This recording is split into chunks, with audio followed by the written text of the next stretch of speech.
देशात defence कॉरिडॉरमध्ये Maharashtra number 1। शिर्डीत तोफगोळा उत्पादन प्रकल्पाच्या उद्घाटन सोहळ्यात मुख्यमंत्र्यांचं विधान।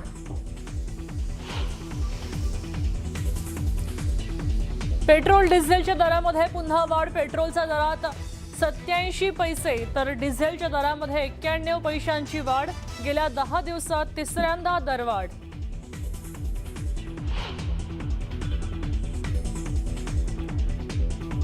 संभाजीनगरात मंत्री शिरसाटांनी पाहणी केल्यानंतर बंद पेट्रोल पंप सुरू। साठा असूनही पेट्रोल डिझेल न दिल्यानं पुरवठा अधिकाऱ्यांकडून पेट्रोल पंप चालकाची चौकशी।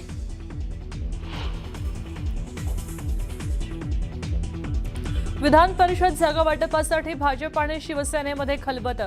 भाजप प्रदेशाध्यक्ष रवींद्र चव्हाण आणि चंद्रशेखर बावनकुळेंनी घेतली एकनाथ शिंदेंची भेट। सर्व जागांचा तिढा सुटला। अंतिम निर्णय मुख्यमंत्री घेणार, बावनकुळेंची माहिती।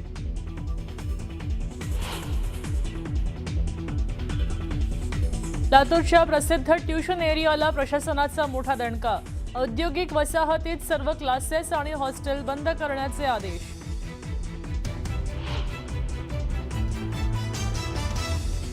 मुंबई विमानतळावर 11.25 कोटींचं कोकेन जप्त। 4 विदेशी नागरिक अटकेत। डीआरआयची मोठी कारवाई।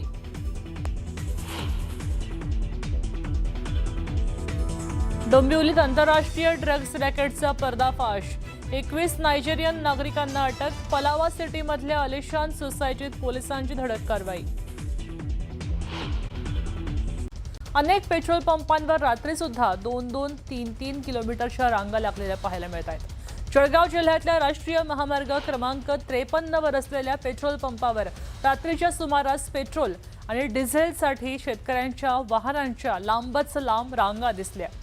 आपल्या वाहनांसह पेट्रोल पंपावर अगदी मुक्काम करायची वेळ या शेतकऱ्यांवर आली आहे। हिंगोली जिल्ह्यात सुद्धा आधीच अशी स्थिती पाहायला मिळतेय आणि हिंगोली जिल्ह्यात गेल्या आठवड्यापासून डिझेल टंचाई आहे। ही समस्या कायम आहे। ग्रामीण भागात वाहन चालकांना याचा मोठा फटका बसतोय। कॅनमध्ये डिझेल मिळत नाही, त्यामुळे ट्रॅक्टरच्या रांगा पंपावर पाहायला मिळत आहेत। बुलढाणा जिल्ह्यातल्या गायगाव स्टेशनमध्ये पेट्रोल पंपावर इंधन नसल्यामुळे शेतकऱ्यांना तडकळावं लागतंय। पेट्रोल आणि डिझेलसाठी इथेही शेतकऱ्यांनी रात्र जागून काढली आहे। डिझेल नेमकं सकाळचं भेटत नाही। आम्ही सकाळचे बसलेले, आता डिझेल रात्रीच्या टायमाला 12 वाजता डिझेल भरायचं, रात्री लुटर करायला जायचं, परत सकाळी मिळतं, परत सकाळी पण तेच लढगाण करायचं। दिवसभर वगैरे अजून काही काम वगैरे काही म्हणजे जे आपण डिझेल नेलं होतं 2000चं, त्याच्यानंतर तेवढंच 2000मध्ये तेवढं जे काम झालं। आता पुणेगावून तुम्ही आलात, किती डिझेल लागले यायला? माझ्यामध्ये 500 रुपयाचं तेल लागते सर। ते इथंच बाहेर कुठे तर नाश्ता करावा लागते सर, कारण गावाकडे डबल आता इथून 6 वाजता आल्यानंतर जेवण कोण इथं करणारच नाही ना, कारण त्याच्या घरून डबा तर कोणी एवढ्या लवकर करून देत नाही। तर इथंच काहीतरी नाश्ता पाणी चाय वगैरे इथंच करावं लागणार आहे। पैसे असेल तिथंच करणार सगळं, आणि इथून गाडी सोडून गेलं तर परत दुसरी गाडी लागू शकते, एखादं चालू होईल तर त्याच्या भीतीने पण नाश्ता करण्याचं काही एवढं हे पडू शकत केलेली आहे। दारुगोळा जो लागतो, शेल्स जे लागतात ते खूप मोठ्या प्रमाणात इथे तयार होणार आहेत। एक प्रकारे ही जी कॅपॅसिटी ॲडिशन आहे ही जगाला थक्क करेल अशा प्रकारची कॅपॅसिटी ॲडिशन या एका फॅसिलिटीमध्ये त्यांनी केलेली आहे। आणि आज त्याचं उद्घाटन माननीय राजनाथ सिंगजींनी केलेलं आहे। आणि इथं मोठ्या प्रमाणात एक्सपोर्ट आहे। या ठिकाणी जवळपास पुढचे 5 वर्ष यांचं एक्सपोर्ट ऑर्डर बुक आहे। त्यामुळे आत्मनिर्भरताही आहे आणि मेक इन इंडियाही आहे आणि मेक फॉर वर्ल्ड देखील आहे। अशा प्रकारचं हे कार्य आज या ठिकाणी झालं। देशाचे रक्षा मंत्री राजनाथ सिंगजी यांनी याचं उद्घाटन केलेलं आहे। मला असं वाटतं की साईंच्या भूमीमध्ये शक्तीची उपासना आज सुरू झालेली आहे। आम्ही देशाच्या प्रधानमंत्री महोदयांना आणि देशाच्या रक्षा मंत्री महोदयांना 4 डिफेन्स कॉरिडॉरच्या संदर्भात प्रस्ताव दिले होते। माननीय रक्षा मंत्रीजींनी मला जी माहिती दिली त्यानुसार आता त्यांच्या मंत्रालयाकडनं त्या संदर्भातली शिफारस त्यांनी केलेली आहे। आता ती शिफारस ही जी काही कॅबिनेट कमिटी आहे त्याच्याकडे जाईल आणि मला असं वाटतं की त्यानंतर महाराष्ट्राला हे डिफेन्स कॉरिडॉर मिळते. गेल्या 10 वर्षात महागाई वाढली, महागाई भत्ता वाढला, मात्र कुठेतरी शेतकरी आत्महत्या निधी जो आहे मदत निधी तो 1 लाख रुपये आहे, तो वाढवला जावा अशी मागणी होती. या संदर्भात यापूर्वी खूप चर्चा झालेली आहे आणि त्या संदर्भात त्यावेळी विधानसभेत उत्तरही दिलेलं आहे. सर हिंदी में जानना चाहेंगे, आज निबे डिफेंस फैकल्टी का यहाँ पे इनॉग्रेशन किया गया, एडवांस फैकल्टी है, आगे जाके बहुत हेल्प जो है हमारे आर्म फोर्सेस को होने वाले टेक्निकल कि बहुत खुशी की बात है कि देश के रक्षा मंत्री जी ने महाराष्ट्र में साई भूमि शिरडी में इस फैसिलिटी का उद्घाटन किया है. यहाँ पर आधा किलोमीटर के 9 शेड्स हैं जहाँ बहुत ही आधुनिक इस प्रकार की शस्त्र सामग्री तैयार होगी. विशेष रूप से जो हम लोगों को बॉम्ब शेल्स लगते हैं उसकी बड़े प्रमाण पर यहाँ पर निर्माण होगा. एक प्रकार से देश की कैपेबिलिटी में बढ़ोतरी हुई है और निबे ग्रुप के माध्यम से 150 किलोमीटर तक 300 किलोमीटर तक मिसाइल्स तैयार किए गए हैं. 1000 किलोमीटर जा पाएगा इस प्रकार का ड्रोन तैयार किया गया है और अलग अलग प्रकार की कैपेबिलिटीज़ जो आज यहाँ पर तैयार हुई है. प्रधानमंत्री जी का सपना आत्मनिर्भर भारत का वो भी यहाँ दिखाई पड़ता है, मेक इन इंडिया का वो भी यहाँ दिखाई पड़ता है और मेक फॉर वर्ल्ड वो भी यहाँ दिखाई पड़ता है.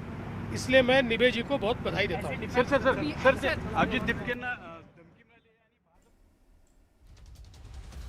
आपण पाहतोय शिर्डीमध्ये मुख्यमंत्री बोलत होते. MIDCचा कार्यक्रम होता आणि त्यानिमित्तानं मुख्यमंत्री उद्घाटनासाठी इथं शिर्डीमध्ये आले होते.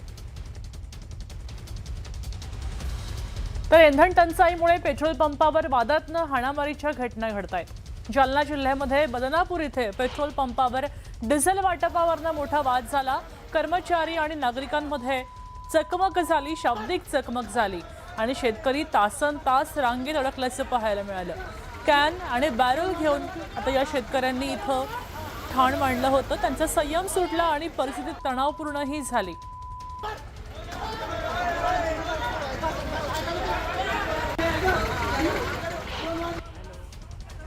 तर हिंगोलीतल्या कळमनुरी शहराजवळ असलेल्या पेट्रोल पंपावर डिझेल घेण्यावरनं ग्राहकांमध्ये वाद झाला आणि या वादाचं पर्यवसन हाणामारीमध्ये झालं. ही हाणामारीची घटना एका नागरिकानं आपल्या मोबाईलमध्ये कॅमेऱ्यात कैद केली आहे.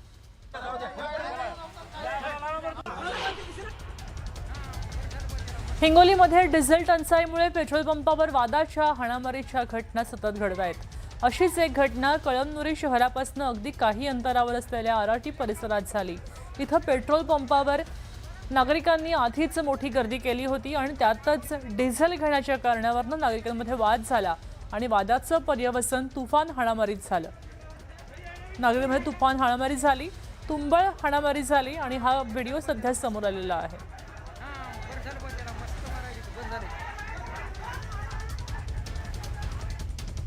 एकीकडे राज्यामध्ये इंधन टंचाईची समस्या भेडसावते. असं असतानाच दुसरीकडे मात्र इंधन दरवाढीचे टचकेही बसतायत. देशामध्ये पुन्हा एकदा इंधनाच्या दरामध्ये मोठी वाढ झाली आहे. पेट्रोलच्या दरात 87 पैशांनी तर डिझेलच्या दरामध्ये 91 पैशांनी वाढ झाल्याचं पाहायला मिळत आहे. आणखी आखाती युद्धानंतर इंधन दरवाढीच्या झळा बसतायत. पुन्हा एकदा देशवासियांना बसतायत. गेल्या 10 दिवसात तिसऱ्यांदा इंधनाच्या दरामध्ये वाढ झाली. इंधन दरवाढीमुळे महागाई भडकण्याचीही शक्यता आहे आणि यातूनच सर्वसामान्यांचं कंबरडं मोडणार आहे.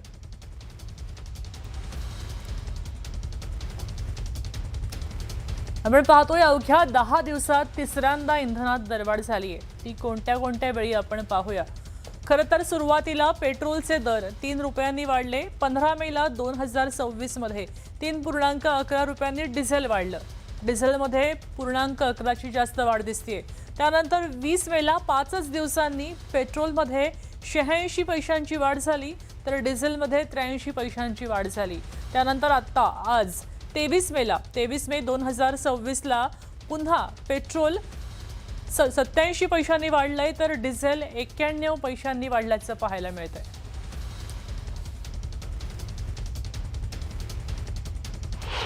माझ्या हिशोबानं एवढ्या लवकर पेट्रोल महाग झालं नाही पाहिजे.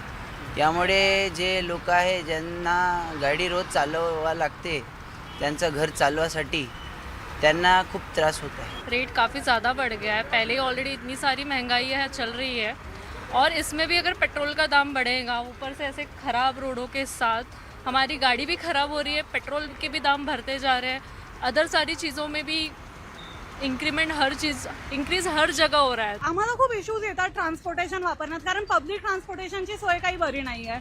आम्हाला एक्झाम्सच्या ठिकाणी पोहोचायला उशीर होतोय. पेट्रोल दरवाढीमुळे ॲज अ स्टुडंट आमच्या आयुष्यावर खूप परिणाम होत आहेत आणि ज्या परीक्षा देत आहेत ते पण पेपर फुटत आहेत, त्याच्यावर काही कारवाई होत नाही.